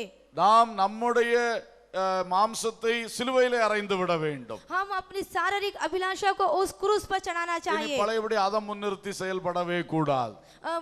पुरानी तरह से हमें नहीं करना चाहिए। அல்லேலூயா. हालेलुया। அல்லேலூயா. हालेलुया। கர்த்தருக்கு ஸ்தோத்திரம். கர்த்தருக்கு பிரியமானவைகளை செய்யும்படி இந்த அனுபவம் நம்மை நடத்தும். जो परमेश्वर को भाता है, प्रसन्न करता है, यदि है तो हमको इस अनुभव में चलाएगी। நான்காவதாக चौथी बात, எபேசியர் 5:18 வாசியுங்கள். इफिसियों की पुस्तक उसका 5वां अध्याय 18वां वचन। துன்மார்க்கத்திற்கு ஏதுவான மதுபான வெறி கொள்ளாமல் ஆவியினால் நிறைந்து சங்கீதங்களினாலும் கீர்த்தனைகளினாலும் ஞான பாட்டுகளினாலும் ஒருவருக்கொருவர் புத்தி சொல்லிக் கொண்டு உங்கள் இருதயத்தில் கர்த்தரை பாடி கீர்த்தனம் பண்ணி நம்முடைய கர்த்தராகிய இயேசு கிறிஸ்துவின் நாமத்தினாலே எப்பொழுதும் எல்லாவற்றிற்காகவும் பிதாவாகிய தேவனை ஸ்தோத்தரித்து தெய்வ பயத்தோட ஒருவருக்கொருவர் கீழ்ப்படிந்திருங்கள். ஆமென். ஹல்லேலூயா. हालेलुया। இங்கே சொல்லப்பட்டிருக்குது ஆவியினால் நிறைந்தவர்கள். यहाँ पर लिखा है आत्मा के द्वारा भरे जाना। யார் ஆவிக்குரியவர்கள்? कौन आत्मिक लोग हैं? அவள் ஆவியினால் நிறைந்தவர்கள். जो आत्मा से परिपूर्ण होते हैं। சொல்லிருக்கு நீங்கள் ஆவியினால் நிறைந்து. ओ तुम आत्मा से परिपूर्ण நீங்கள் ஆவியினால் நிறைந்து आप आत्मा से परिपूर्ण होते जाओ புத்தி சொல்லுங்கள். और समझ दो। நீங்கள் ஆவியினால் நிறைந்து आप आत्मा से परिपूर्ण होकर சங்கீதங்களால் புத்தி சொல்லுங்கள். भजन के द्वारा उनको सिखाएं, கீர்த்தனைகளால் புத்தி சொல்லுங்கள். स्तुति गान के द्वारा सिखाएं, ஞான பாட்டுகளால் புத்தி சொல்லுங்கள். आत्मिक गीत को गाकर बुद्धि ज्ञान सिखाएं நீங்கள் ஆவியினால் நிறைந்து और आत्मा से परिपूर्ण होकर உங்கள் இருதயத்தில் கர்த்தரை பாடி கீர்த்தனம் பண்ணுங்கள். आपके हृदय में परमेश्वर की स्तुति कर कर उसका गीत गाएं। நீங்கள் ஆவியினால் நிறைந்து आप आत्मा से परिपूर्ण होकर எப்பொழுதும் எல்லாவற்றுக்காக தேவனை ஸ்தோத்திரம் பண்ணுங்கள். हमेशा सारी बातों के लिए परमेश्वर की स्तुति करें। நீங்கள் ஆவியினால் நிறைந்து आप आत्मा से परिपूर्ण होकर தெய்வ பயத்தோடு ஒருத்தருக்கு ஒருத்தர் கீழ்ப்படிந்திருங்கள். परमेश्वर के भय के साथ एक दूसरे के अधीन रहे। இதெல்லாம் ஆவியினால் நிறைந்து செய்யணுமா? यही सभी आत्मा से परिपूर्ण होकर करना चाहिए। அல்லேலூயா. हालेलुया। நான் சொல்றது தப்பா நினைச்சிட கூடாது.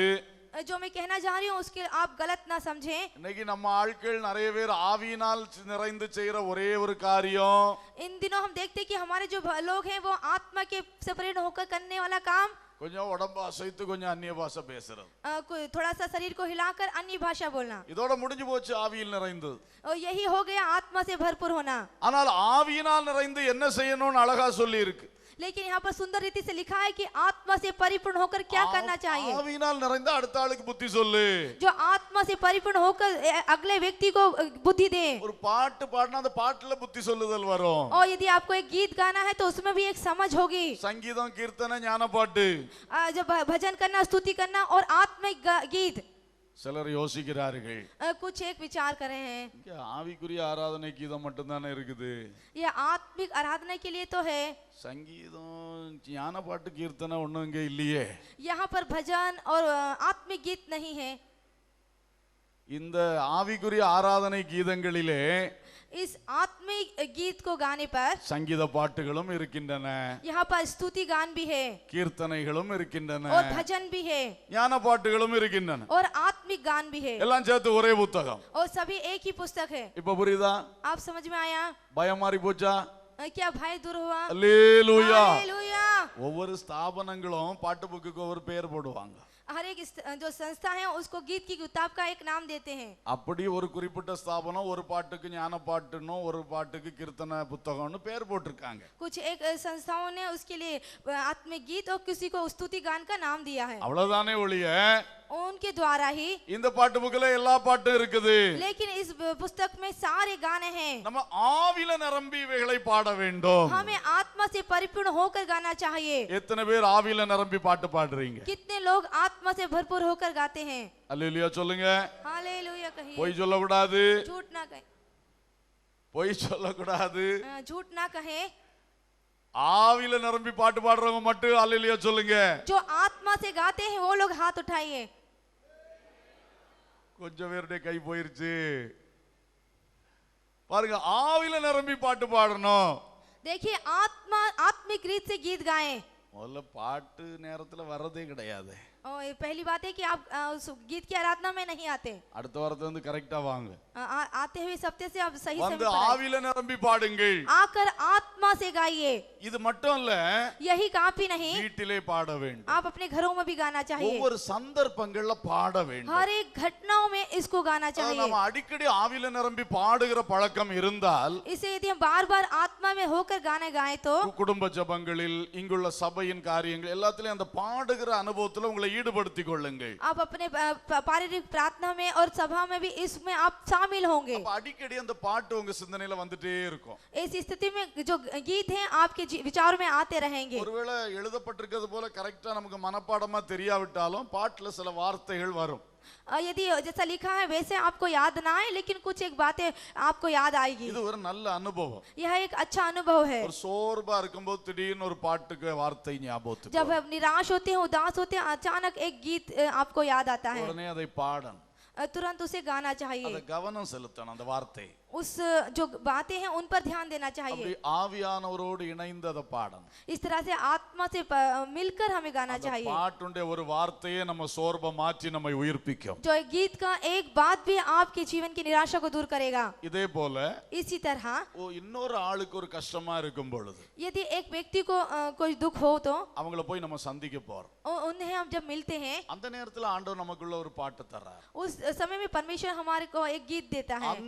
அந்த பாட்டை நாம அங்க பாடும்போது उस गीत को उस स्थान पर गाने पर அவருக்கு ஒரு புத்தி சொல்லுதல் அங்க நடக்கும். वहां पर हमें उसको एक ज्ञान देने की बात होगी। இந்த புத்தி சொல்லுதுன்னா எக்ஸால்டேஷன், அதாவது அவங்கள ஊக்கப்படுத்துகிறது. जो समझ देना, बुद्धि देना का मतलब है उन्हें उत्साह करना, அவங்களை தூண்டி விடுகிறது, उनको वहां से उठा देना। இந்த பாடல்கள் ரொம்ப பெரிய ஊழியத்தை செய்கின்றன. जो ये गीत को गाना है बड़ी सेवा को करता है। ஆனா நீங்க பாடல்களை முதல்ல பாடல்கள் பாடுகிற பழக்கம் வேண்டும். इसलिए आपको इस गाने की आदत होनी चाहिए। இரண்டாவது உலகத்துல எல்லாருமே பாடுவாங்க. दूसरी जो है संसार में सभी लोग गाते हैं। நம்முடைய விசேஷம் ஆவியில் நிறைந்து பாடணும். जो हमारी विशेषता है कि हमें आत्मा से परिपूर्ण होकर गाना चाहिए। சும்மா அறிவில் நிறைந்து பாடுறது எல்லாரும் பாடுவாங்க. जो बुद्धि से गाना है सभी लोग गाते हैं, ஆனா நம்ம ஆவியில் நிறைந்து பாடணும். लेकिन हमें आत्मा से परिपूर्ण होकर गाना चाहिए। ஆவியில் நிறைந்து பாடுறதுனா சிலர் என்ன நினைக்கிறார்கள்? ये आत्मा से भरकर गाना कुछ है क्या सोचते हैं? ஒரே ஸ்பீடா பாட்ட பாடுறது, கொட்ட அடிக்கிறது. और स्पीड में गाना को गाना और उसको ड्रम्स को बजाना, ஆவியில் நிறைந்து वो यही आत्मा को भरना இல்ல. ये नहीं। ஆவியில் நிறைந்து அமைதியாவும் பாடலாம்.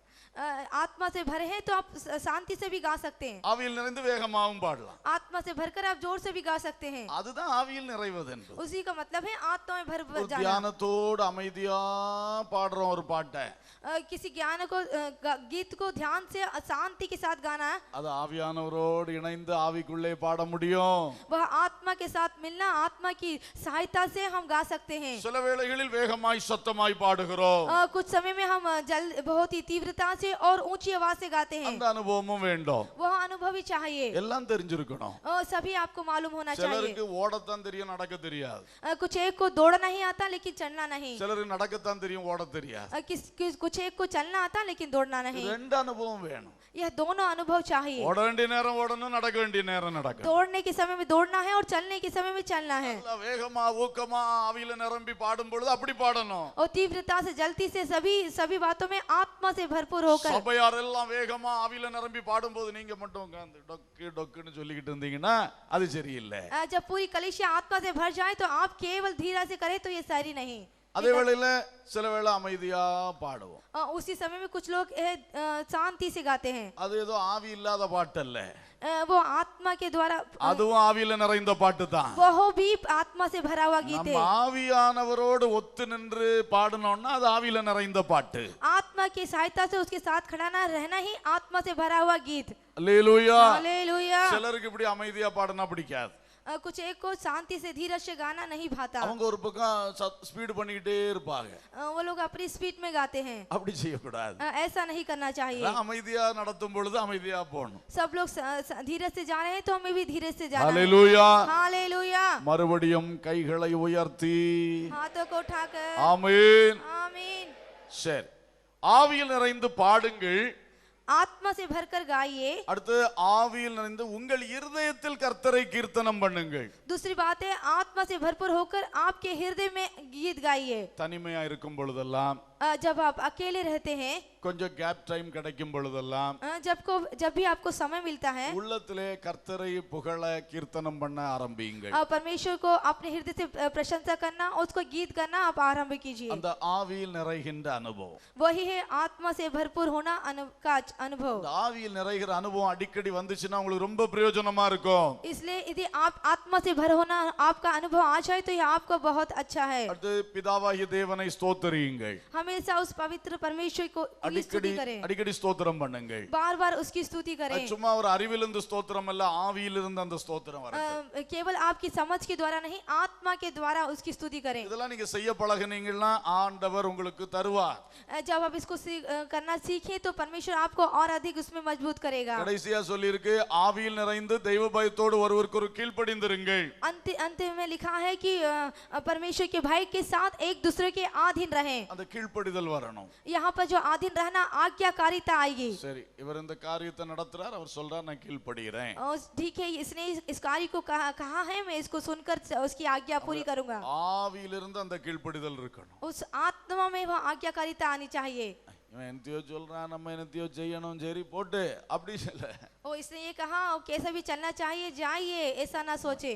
ஆவியிலிருந்து கீழ்ப்படியணும். अपनी आत्मा में उसकी आज्ञा. இதுக்கெல்லாம் ஆவியில் நிறைந்த ஒரு அனுபவம் வேண்டும். इन सभी को आत्मा से परिपूर्ण होना एक अनुभव चाहिए. ஹல்லேலூயா, ஹல்லேலூயா, हालेलुया.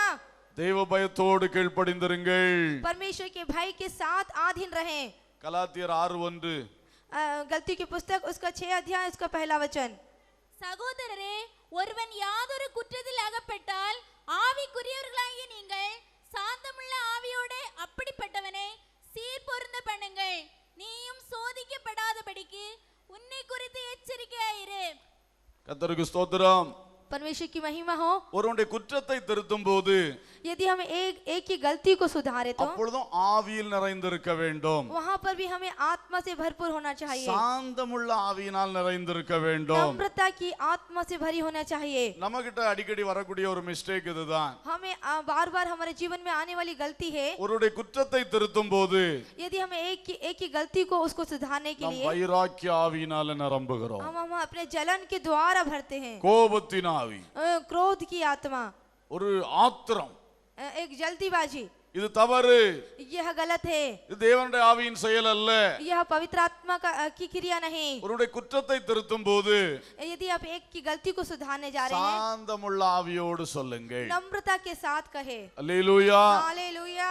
நாம நிதானமா இருந்தா தான் அடுத்த ஆளுக்கு உதவி செய்ய முடியும். यदि हम नम्रता अधीन रहे तो हम दूसरों को ज्ञान दे सकते हैं. ஒருவன் கடந்து தத்தளிக்கிறான், एक अपनी समस्या में झुंझला रहा है, அவன் கையை அடிப்பான், காலை அடிப்பான், என்னெல்லாமோ பண்ணுவான் அவன். वो अपने हाथों को पैरों को बार बार पटकेगा. நம்ம அவனுக்கு உதவி செய்ய போறோம். हम उसकी मदद करने जा रहे हैं. கரெக்டா அவன் கையை பிடிச்சு தூக்கணும்.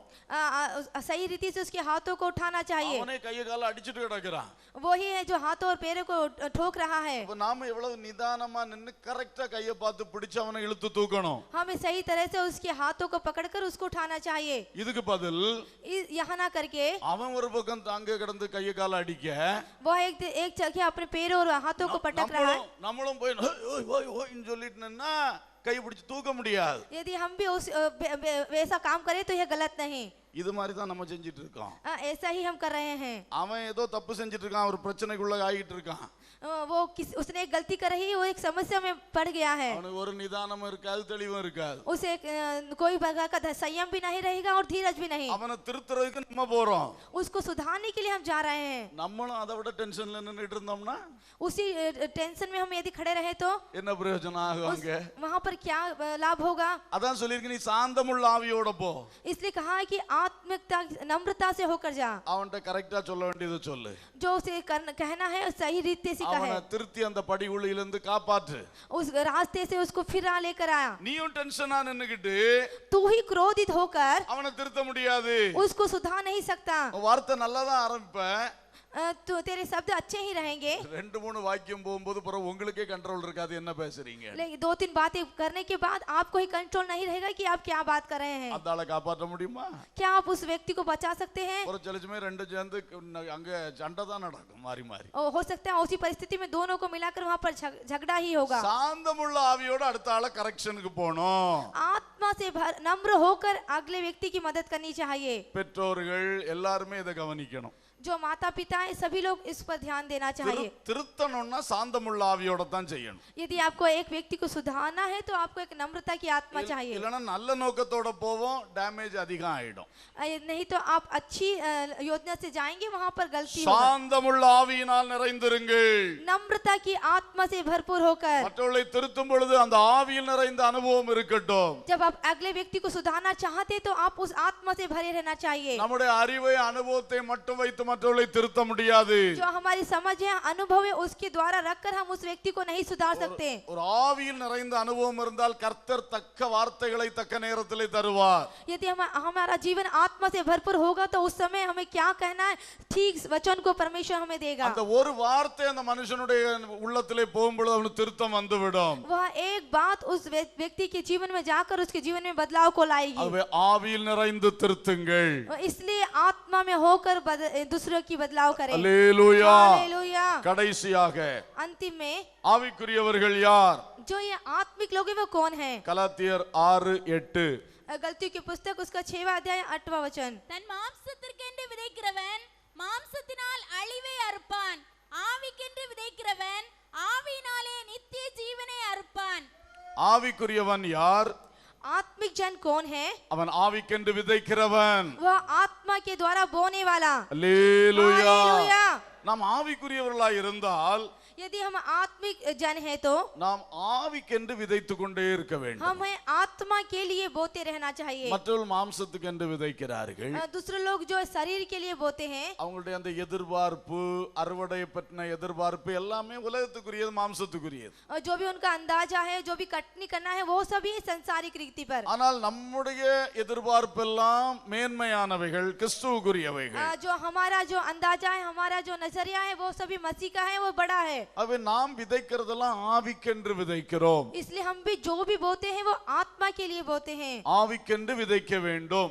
आत्मा के लिए बोना चाहिए। 6ஆம் வசனத்திலே சொல்லப்பட்டிருக்கிறது, 6वें वचन में लिखा है, திருவசனத்தில் உபதேசிக்கப்படுகிறவன், जो वचन की शिक्षा पाता है, உபதேசிக்கிறவனுக்கு वह सब सिखाने वाले சகல நன்மைகளிலும் பகிர்ந்து கொடுக்க கடவன். सभी अच्छी वस्तुओं के भागी करें। அப்ப நமக்கு உபதேசிக்கிறவர்களுக்கு நாம் கொடுக்க வேண்டும். जो उपदेश देते हैं, सिखाते हैं, उनको हमें देना चाहिए। நம்முடைய சகல நன்மைகளில் பகிர்ந்து கொடுக்க வேண்டும். जो भी हमारी सब अच्छी वस्तुएं, उसमें उनका भागीदार होना இது चाहिए। ஆவிக்கென்று விதைக்கிறது. यही है आत्मा के द्वारा बोया जाना। இதற்கு நல்ல ஆவிக்குரிய அறுவடை நமக்கு உண்டாகும். इसके द्वारा हमें एक आत्मिक कटाई उत्पन्न होगी। 10வது வசனம், 10वें वचन में, நமக்கு கிடைக்கும் சமயத்துக்கு தக்கதாக जो भी अवसर हमें मिलता है, யாவருக்கும் हर एक की நன்மை செய்ய கடவோம். भलाई करें। விசேஷமாக विशेष करके விசுவாச குடும்பத்தார்களுக்கும் विश्वासी भाइयों के साथ நன்மை செய்ய கடவோம். भलाई करें। இந்த மாதிரி நாம் விதைக்கிறவர்களாய் இருக்க வேண்டும். इस तरह से हमें बोना चाहिए। நாம் தேவ ஊழியர்களுக்கு கொடுக்க வேண்டும். जब हमें प्रभु के दासों को देना चाहिए। விசுவாச குடும்பத்தார்களுக்கு நன்மை செய்ய வேண்டும். जो विश्वासी भाई हैं, उनकी भी मदद करना चाहिए। அடுத்து யாவருக்கும் நன்மை செய்ய और வேண்டும். उसके बाद सबकी भलाई करनी चाहिए। இந்த விதைத்தல் தாராளமாய் நடக்க வேண்டும். और यहाँ जो बोना जाना यह विस्तार रूप से होना पाए। விதைக்க விதைக்க நல்ல அறுவடை தேவன் தருவார். आपको जितना ज्यादा बोएंगे, आपको अच्छी कटाई परमेश्वर देगा। 8ஆம் வசனம் முக்கியமானது. जो 8वां वचन विशेष रूप से, தன் மாம்சத்துக்கென்று விதைக்கிறவன் மாம்சத்தினால் அழிவை அறுப்பான். जो अपने शरीर के अनुसार बोता है, वह अपने शरीर के द्वारा विनाश की कटनी काटेगा। ஆவிக்கென்று விதைக்கிறவன் जो आत्मा के लिए बोता है, ஆவியினாலே நித்திய ஜீவனை அறுப்பான். वह आत्मा के द्वारा अनंत जीवन की कटनी काटेगा। அல்லேலூயா. हालेलुया। நாம் ஆவிக்கென்று விதைத்தால் நித்திய ஜீவனை அறுவடை பண்ணுவோம். और यदि हम आत्मा के लिए बोए तो हमें अनंत जीवन की कटनी काटेंगे। இன்றைக்கு என்ன விதை விதைத்துக் கொண்டிருக்கிறோம்? आज हम क्या बो रहे हैं? இன்றைக்கு உலகத்திலே உலகத்தினுடைய ஆசீர்வாதத்தை கண்முன்னால் வைத்து விதைத்துக் கொண்டிருக்கிறோம். आज हम संसार में संसार की जो नजरिया उसको रखकर ही हम बोते हैं। இத பேங்க்ல டெபாசிட் பண்ணா இந்த டைம்ல அதை திரும்ப நம்ம எடுக்கலாம். इस बैंक में यदि हम जमा करें तो इस समय में हम निकाल सकते हैं। அது நமக்கு அந்த முக்கியமான தேவைக்கு உதவும். एक अवश्य जरूरत के लिए हमें वो मिलेगा। ஒரு உலக காரியத்துக்காக விதைக்கிறோம், எடுக்கிறோம். एक संसारिक कार्य के लिए हम उसे बोते हैं और लेते हैं। ஆனால் கர்த்தருக்கு கொடுக்கும் பொழுது लेकिन जब हम परमेश्वर को देते हैं, அது ஆவிக்கென்று விதைக்கிறது. वो है आत्मा के द्वारा बोया जाना। அதை விட மகிமையான அறுவடை உண்டாகிறது. उसके भी द्वारा एक महिमामय आप काटेंगे। அல்லேலூயா. हालेलुया। விதைத்தது என்பது நிறைய விஷயங்கள் இருக்கிறது. आप जो बोने का कार्य है, ये बहुत कार्य होंगे। பொதுவாக பணத்தை விதைக்கிறதை பற்றி இங்கே சொல்லி இருக்கிறது.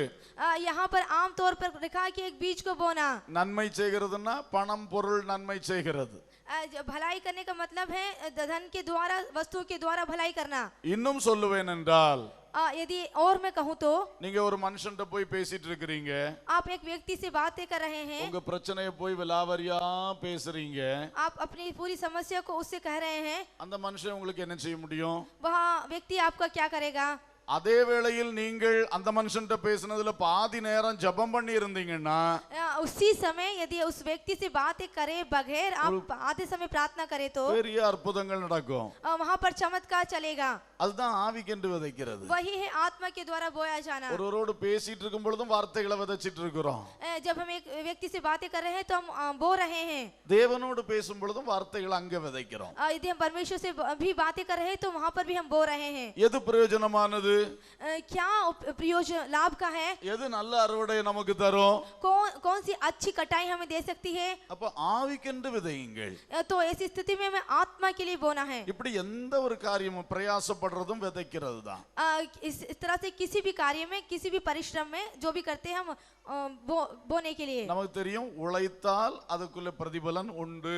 हम जानते हैं कि यदि हम परिश्रम करेंगे तो उससे हमें प्रयोग जरूर होगा. குடும்பத்துக்காக உழைக்கிறோம், நம்ம கம்பெனிக்காக உழைக்கிறோம், பல காரியத்துக்காக உழைக்கிறீர்கள். हम अपने परिवार के लिए परिश्रम करते हैं, कंपनी के लिए परिश्रम करते हैं, बहुत से कार्यों के लिए हम परिश्रम करते हैं. அதெல்லாம் விதைதான்.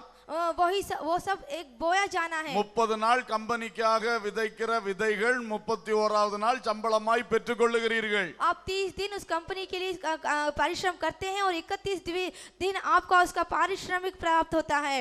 ஆனால் நீங்கள் இயேசுவுக்காக உழைக்கிற உழைப்புக்கு காலாகாலமாய் நல்ல அறுவடை கிடைக்கும். लेकिन जब यीशु के लिए आप बोएंगे तो आप उसको बहुत ही समय तक के उसका उपयोग कटनी काटेंगे. அதனால் உங்களுடைய உழைப்பை கர்த்தருடைய ராஜ்யத்துக்காக இன்வெஸ்ட் பண்ண வேண்டும். इसलिए आपका जो बोना है वो परमेश्वर के लिए आप कटाई करेंगे. இவைகளெல்லாம் ஆவிக்கென்று விதைத்தல். यही है सभी आत्मा के द्वारा बोया जाना. நம்முடைய நேரத்தை விதைக்கலாம், आप अपने समय को बो सकते हैं, உழைப்பை விதைக்கலாம், आप अपने परिश्रम को बो सकते हैं, ஜெபத்தை விதைக்கலாம். आप अपने प्रार्थना को बो सकते हैं. நம்முடைய ஒவ்வொரு கிரியைகளும் விதைகள் தான். आपकी जो भी कार्य है, हमारी कार्य है, वो सभी बोना है. ஒவ்வொரு வார்த்தைகளும் விதைகள் தான். हमारे जो बच्चा ने बोलना है वो भी एक बीज है. அதோடு கூட பணம் பொருள் நன்மை செய்வதும் விதைகள் தான். इसी तरह से धन के साथ मदद करना भी एक बोना है. ஆவிக்கென்று விதைப்போம், आत्मा के लिए बोएं. ஆவியினால் பெரிய அறுவடையை பெற்றுக்கொள்வோம். आत्मा के द्वारा एक बड़ी कटनी काटेंगे. ஜெபம், வசனம், அபிஷேகம் இவைகளில் அதிகமாய் நேரத்தை நாம் செலவு பண்ணுவோம். प्रार्थना वचन पढ़ना यह सभी आपके लिए आत्मिक कटाई का काम हो. அங்க எவ்வளவு விதைக்கிறோமோ அவ்வளவுக்கு நித்திய ஜீவனுக்குள்ள அறுவடை நமக்கு கிடைக்கும். यहाँ पर आप जितना बोएंगे उतना अनंत जीवन के लिए आप काटेंगे. கர்த்தர் கிருபை செய்வாராக. परमेश्वर आपको अनुग्रह देवे. எல்லாரும் கண்களை மூடி सभी ஜெபிக்கலாம். आंखें बंद करिए और இந்த प्रार्थना करें. ஆவிக்குரியவர்கள் என்ற அனுபவம் நமக்கு வருவதாக. ये जो आत्मिक लोग हैं, आत्मिक जन है, ये अनुभव हमारे अंदर आने पाए. முழங்கால் போடுவோம், सभी घुटने टेकें, கர்த்தரை நோக்கி பார்ப்போம். प्रभु को देखें. கவனம் எல்லாம் கர்த்தருக்கு நேராக हमारा மாத்திரம். सभी ध्यान परमेश्वर की ओर रहे. கவனம் எல்லாம் கர்த்தருக்கு நேராக हमारा மாத்திரம். पूरा ध्यान परमेश्वर की ओर रहे. தேவாவி உங்களில் வாசமாயிருக்கிறாரா? परमेश्वर का आत्मा आप पर वास करता है क्या? பேசுங்க, நான் சொல்லும் பொழுதே ஆண்டவரோட பேசுங்க. जैसा मैं बोल रहा हूँ आप परमेश्वर से बातें करें. தேவாவின் அபிஷேகம் பெறாதவர்கள் இப்பொழுது கேளுங்க.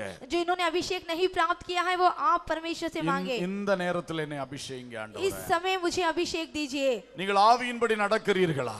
क्या आप आत्मा के द्वारा चलते हैं? இப்ப அறிக்கை பண்ணுங்க. आप उसका अंगीकार करें, बोलें. இயேசுவோடு பேசுங்க. आप यीशु से बातें करें. இன்று முதல் நான் ஆவிக்கு ஏற்றபடி நடப்பேன். आज से मैं पवित्र आत्मा के द्वारा चलूंगा. நீங்கள் ஆவியினாலே பிழைக்கிறீர்களா? क्या आप आत्मा के द्वारा जीवित हैं? ஆண்டவரே, இன்று முதல் என் வாழ்க்கை ஒவ்வொரு காரியத்திலும் உங்கள்ட்ட கேட்டு கேட்டு செய்யற ஒரு பழக்கத்துக்குள்ள வருவேன். हे प्रभु, आज से मैं अपने जीवन के हर एक कार्य को तो आपसे बोल बोल कर उस पे चलूंगा. எதையும் உங்க உதவியோடு செய்கிற பழக்கத்துக்குள்ள வருவேன். हर एक कार्य को मैं आपके साथ रहने की एक आदत बनाऊंगा. ஆவியினால் நிறைந்திருக்கிறீர்களா? क्या आप आत्मा से भरपूर हैं? அடிக்கடி அடிக்கடி ஆவியில நிறைகிற ஒரு அனுபவம் வரணும். बार बार इस आत्मा से भरने का अनुभव.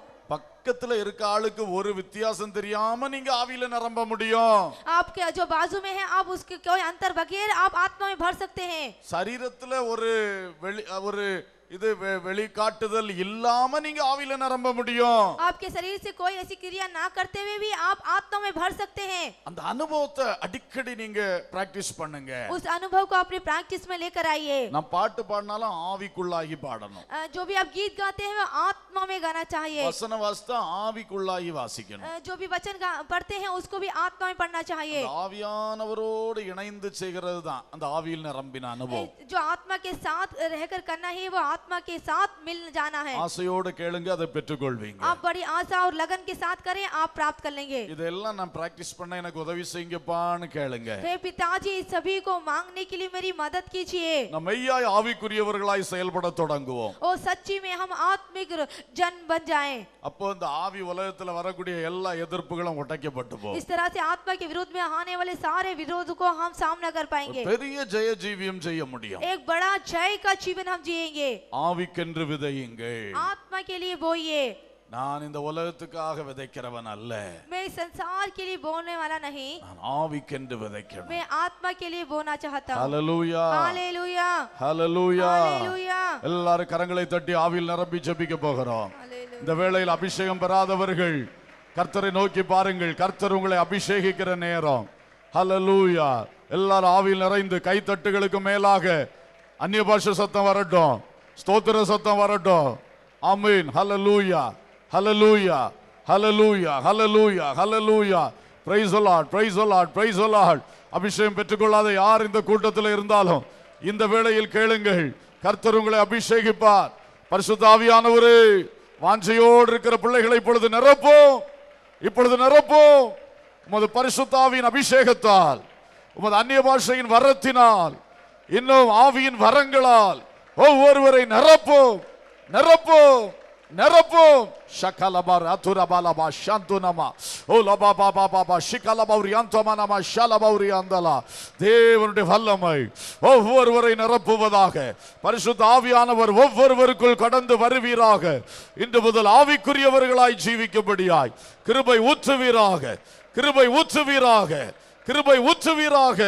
ஆவிக்குரியவர்களாய் நடந்து கொள்ளும்படியாக, ஆவியினாலே பிழைத்திருக்கும்படியாக, ஆவியினால் நிறைந்திருக்கும்படியாக, ஆவிக்கேற்றபடி விதைக்கும்படியாக ஒவ்வொருவருக்கும் கிருபை ஊற்றுவீராக. ஹல்லேலூயா, ஹல்லேலூயா, ஹல்லேலூயா, ஹல்லேலூயா. Praise the lord, praise the lord, praise the lord. அதிகம் அதிகம் அன்பில் அமிழ்ந்து அனுதினம் புதிய நவுகளாலும் புகழ்ந்தும்மை போற்றிட அதிசயமே அகத்தின் கூரைகள் அகற்றியே இது சமயம் உன்னத பல நீந்திடும். வானம் திறந்தருளும் பல தானங்களை நிறமதில் வானவர் ஞானமுள்ள வல்ல குருநாதரே, தினிலும் மதுரம் திவ்ய ஆசீர்வாதங்கள் எங்கள் வானவர் ஞானமுள்ள வல்ல குருநாதரே, தினிலும் மதுரம் திவ்ய ஆசீர்வாதங்கள் சுயமாடம்பாரம் முற்றும் சுட்டரிக்க வேண்டுமே. தயவு தாழ்மையின் ஆவி தந்தருள வேண்டுமே. மாயமான யாவி நின்றும் மனமதை பேணுமே. ஆயரு அடைக்கலமே வானம் திறந்தருளும் பல தானங்களை நிறமதில் வானவர் ஞானமுள்ள வல்ல குருநாதரே, தினிலும் மதுரம் திவ்ய ஆசீர்வாதங்கள் எங்கள் வானவர் ஞானமுள்ள நாதரே, தினிலும் மதுரம் திவ்ய ஆசீர்வாதங்கள் அதிகம் அதிகம் அன்பில் அமிழ்ந்து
ஆவிக்கிற பிள்ளைகளாக, ஆவிக்கிற ஜனங்களாக, ஆவிக்கிற பிள்ளைகளாக, ஆவிக்கிற ஜனங்களா மாத்துங்கப்பா.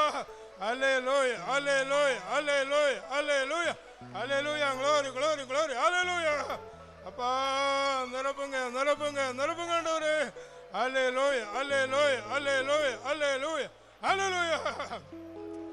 அப்பா ஸ்தோத்திரம் ஸ்தோத்திரம். நல்ல ஆவிக்குரிய சத்தியங்களை கேட்டோம். ஆவிக்குரிய பிள்ளைகளாக வளருவோம். ஆவிக்குரிய ஜனங்களாக இருப்போம். ஆவியின் கனி 9. அந்த 9 விதமான கனியும் நம்மளை ஆயத்தம் ஆகணும். அந்த கனியை தேடி இயேசு வாராரு, தேவன் வாராரு. முதலாவது கனி அன்பு. அன்புள்ளவர்களாக இருக்கணும், ஒருவருக்கு அன்பாக இருக்கணும். ரெண்டாவது கனி சந்தோஷம். உள்ள சந்தோஷமாக இருக்கணும், நிறைவாக இருக்கணும். இயேசுடைய வருகையை பார்த்துட்டே இருக்கணும், நிறைவடைஞ்சுட்டே இருக்கணும். மூன்றாவது சமாதானம். அமைதியாக இருக்கணும், உள்ளம் தெளிவாக இருக்கணும். ஒரு கலங்கல் வரக்கூடாது, தத்தளிவு வரக்கூடாது. அந்த அளவில் ஜீவியம் மகிமையாக இருக்கணும். நாலாவது நீடிய பொறுமை. எந்த இடத்துலையும் பொறுமையாக இருக்கணும், மிகுந்த பொறுமை. ஆத்திரப்படக்கூடாது, தேவபிள்ளைகள் அமைதியாக இருக்கணும். ஐந்தாவது தயவு. தயவுள்ள ஜனங்களாக இருக்கணும், தயவாக இருக்கணும். ஆறாவது நற்குணம். நல்ல நற்குணமாக இருக்கணும். வார்த்தைகள் எல்லாம் மென்மையான வார்த்தைகளாக இருக்கணும், மென்மையாக இருக்கணும். ஏழாவது விசுவாசம். விசுவாசத்தில் வளர்ந்துட்டே இருக்கணும், எரியுண்டே இருக்கணும். குறை விடக்கூடாது, ஒரு இடத்துலையும் குறை விடக்கூடாது, வளர்ந்துட்டே இருக்கணும். எட்டாவது சாந்தம், சாந்தமான குணம். 9வது இச்சை அடக்கம், ஒன்றே செய்யக்கூடாது. இந்த 9 கனியும் நம் வாழ்க்கையில் ஆயுதாயிண்டே இருக்கணும். கனி தேடி இயேசு வருகிறார். ஆராதிங்க கொஞ்சம் நேரம். ஹல்லேலூயா. கனி மரங்களா மாறுங்க, கனி மரங்களா மாறுங்க, கனி மரங்களா மாறுங்க, கனி மரங்களா. 9 கனியும் ஆயுதாட்டும், ஆயுதாட்டும். கனியை தேடி வருகிறார், கனியை தேடி வருகிறார், கனியை தேடி வருகிறார். ஹல்லேலூயா ஹல்லேலூயா. ஆராதிங்க, அற்புதிங்க, வளருங்க. ஜீவியம் வளரட்டும், ஜீவியம் வளரட்டும், ஜீவியம் வளரட்டும், ஜீவியம் வளரட்டும், ஜீவியம் வளரட்டும், வளரட்டும். கிரியையில வளரட்டும், கிரியையில வளரட்டும், கிரியையில வளருங்க, கிரியையில வளருங்க. ஹல்லேலூயா. ஸ்தோத்திரம் ஸ்தோத்திரம். அதை சோதரிப்போம், மறுபடியும் ஆண்டவரை சோதரிப்போம். தந்த நல்ல வார்த்தைகளுக்காக சோதரிப்போம். ஆவிக்கிற ஜனங்களாக இருப்போம், ஆவிக்கிற பிள்ளைகளாக இருப்போம். ஆண்டவரை சோதரிப்போம், தாவீதை சோதரிப்போம், குமாரனாகிய இயேசுவை சோதரிப்போம், பரிசுத்த ஆவியானவரை சோதரிப்போம். இயேசு சீக்கிரம் வரப்போறார், அது ஆண்டவரை சோதரிப்போம். ஹல்லேலூயா. ஆவிக்குரிய பிள்ளைகளை தூக்கி எடுக்க போறார். ஹல்லேலூயா. எல்லாரையும் அல்ல, ஹல்லேலூயா. மறுபடியும் ஆண்டவரை சோதரிப்போம். எங்கள் அன்புள்ள பிதாவே, நல்ல தேவனை துதிக்கிறோம், சோதரிக்கிறோம்ப்பா. நல்ல வார்த்தைகள் ஆண்டவர் தந்ததுக்காக, ஆவிக்குரிய நல்ல சத்தியங்களை வெளிப்படுத்தின அன்புக்காக சோதரிக்கிற ஆண்டவரே. கேட்கறது மாத்திரம் அல்ல, அதுபடி ஜீவியம் அமைய, ஜீவியம் வளர, ஆவிக்குரிய பிள்ளைகளாக இருக்க உதவி செய்ய முடியாத சோதரம். ஆசீர்வதிங்க ஆண்டவரே, ஆசீர்வதிங்கப்பா. இயேசு உங்களை நல்ல பிதாவே. மலைகள்